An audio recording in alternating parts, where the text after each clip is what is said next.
Je savais que Donald Trump était un menteur professionnel. Tu sais, dans l'immobilier américain, new-yorkais, faut savoir mentir. Mais mentir pour une guerre? Là, Donald Trump a réellement baissé dans mon estime. Déjà que j'en avais pas beaucoup pour lui.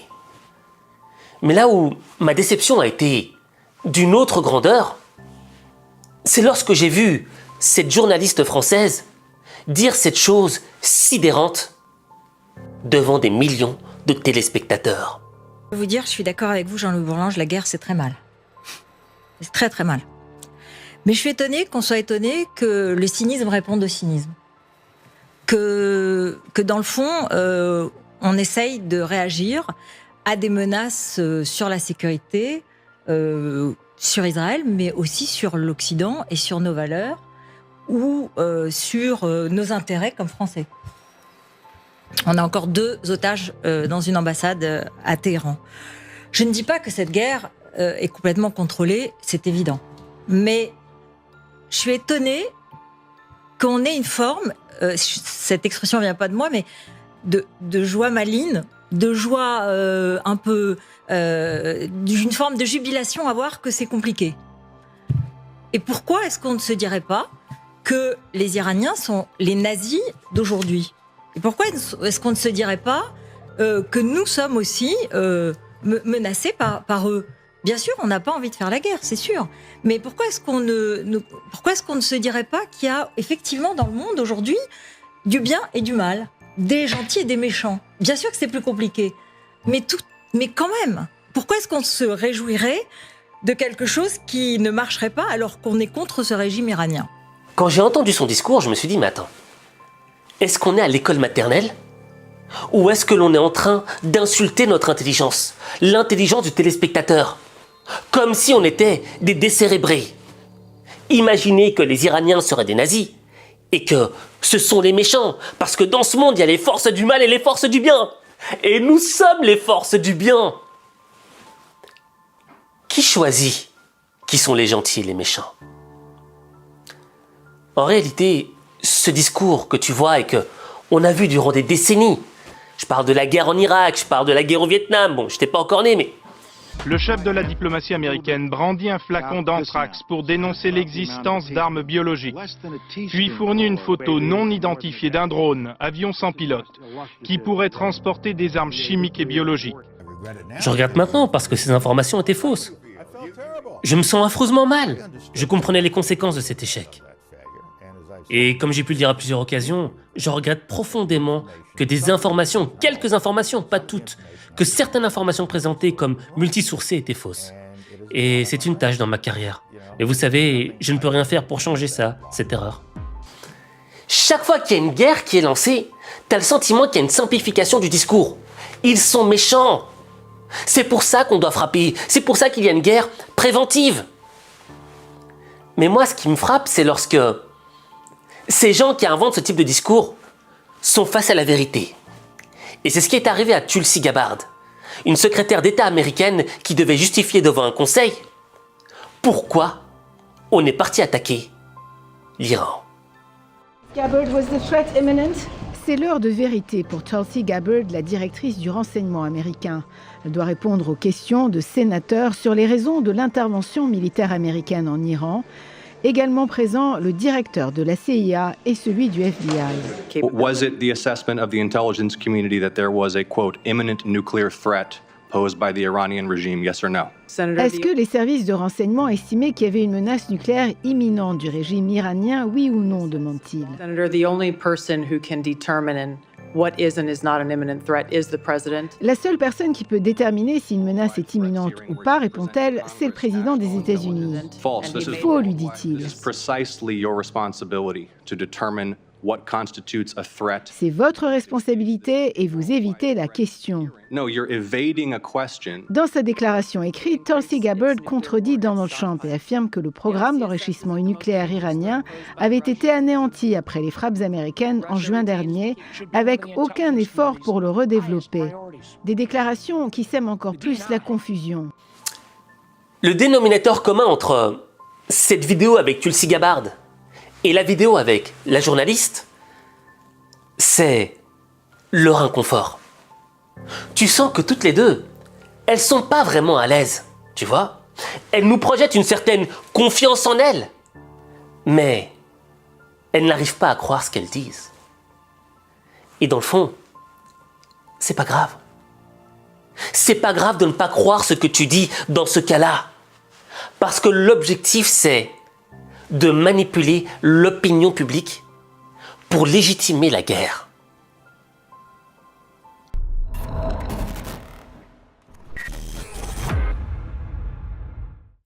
Tu vois, cette simplification, gentil, méchant, un truc genre école maternelle, tu vois, 3-4 ans.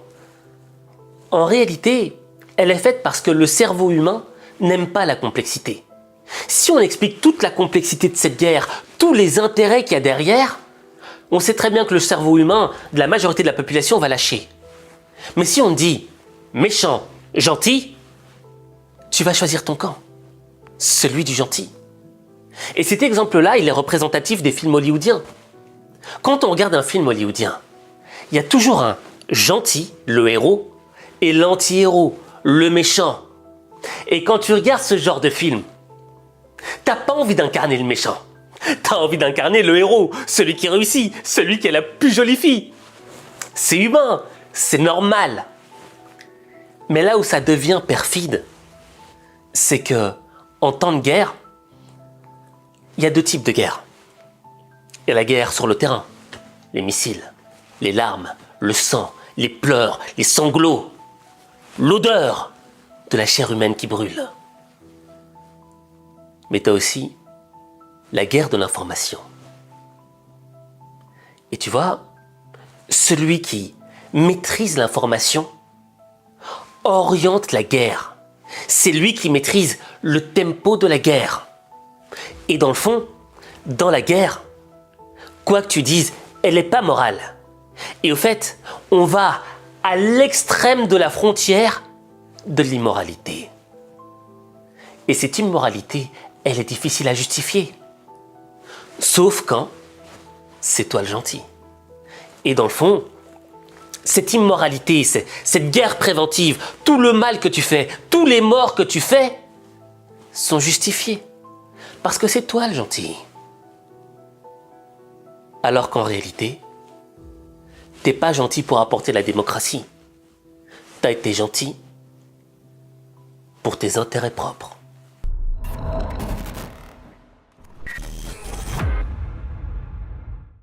Et tu vois, ce discours de cette journaliste, faut pas le prendre à la légère. Parce que c'est des choses qui peuvent arriver dans ta propre vie. Moi, ça me touche. Quand je l'ai entendu, ça m'a rappelé un discours où j'étais à la frontière entre la vie et la mort. Et j'exagère pas. Je vais t'expliquer ce qui m'était arrivé. Je devais avoir entre 16 ans et demi et 17 ans. Et un soir, je rentrais chez moi à pied. Il devait être minuit. Et je me souviens, j'allais passer par un pont, et il y a une voiture qui est passée à côté de moi. C'est une voiture blanche. Tu vois, le genre de Volkswagen Golf, toute carrée, à l'ancienne. Elle passe et elle ralentit un peu et il y a quelqu'un qui crie dans la voiture. Je comprends rien. Et je me dis, sûrement des mecs qui sont bourrés. Et la voiture qui avance s'arrête à un certain moment. Et je vois qu'elle commence à faire demi-tour. Elle tourne. Et elle se rapproche de moi. J'arrive pas à voir qui est à l'intérieur, c'est la nuit. Et là, il y a un mec qui sort sa tête. Il a le crâne complètement rasé. Il a un bon burst. Et à côté de lui, il y a un autre mec, tout aussi costaud que lui, tu vois. Ils étaient extrêmement larges. Il avait un bouc roux. Et moi, à cette époque-là, je faisais 70 kilos. Aujourd'hui, j'en fais 100. Mais 70 kilos à l'époque, j'étais beaucoup plus petit. Et là, le gars sort de la voiture. Et je vois que c'est un skinhead. Tu vois, il avait toute la panoplie, tous les habits du skinhead. Il était plus vieux que moi. Il m'a attrapé par le col. Ouah, Salara, Bamboula! Il savait pas ce que j'étais, c'était la nuit. Mais les insultes racistes, elles fusaient.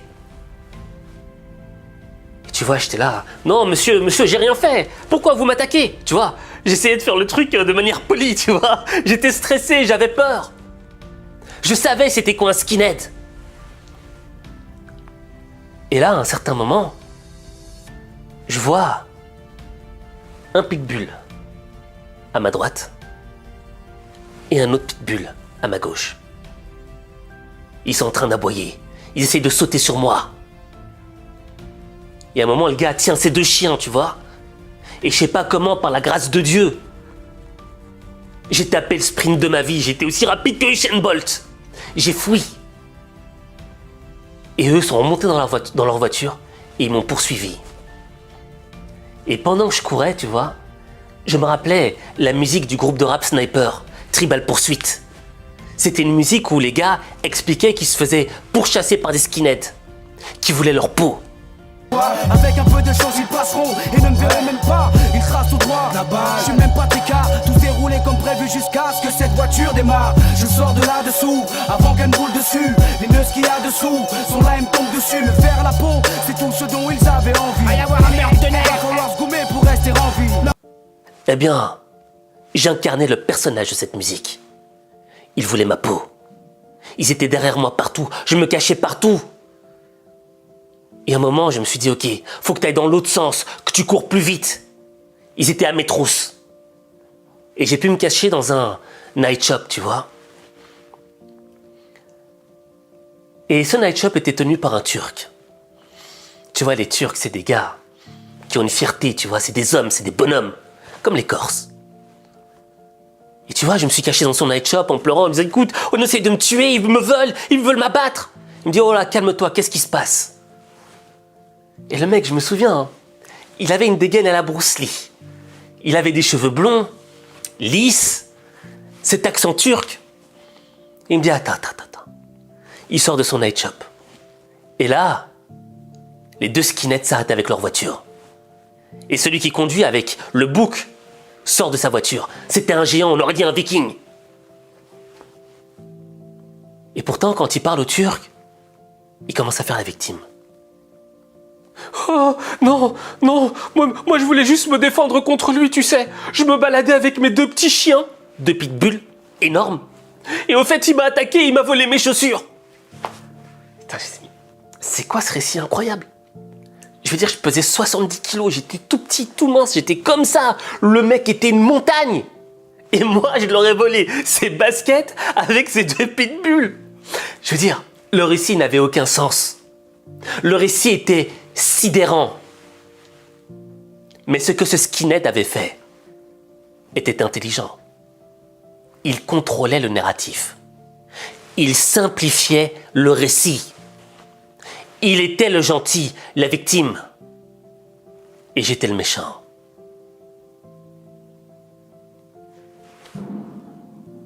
Et j'avais même pas 17 ans. Et tu vois, c'est là que j'ai compris la réalité de ce monde. Le monde est une jungle. On veut nous faire croire que tout le monde est beau, tout le monde est gentil, mais c'est faux.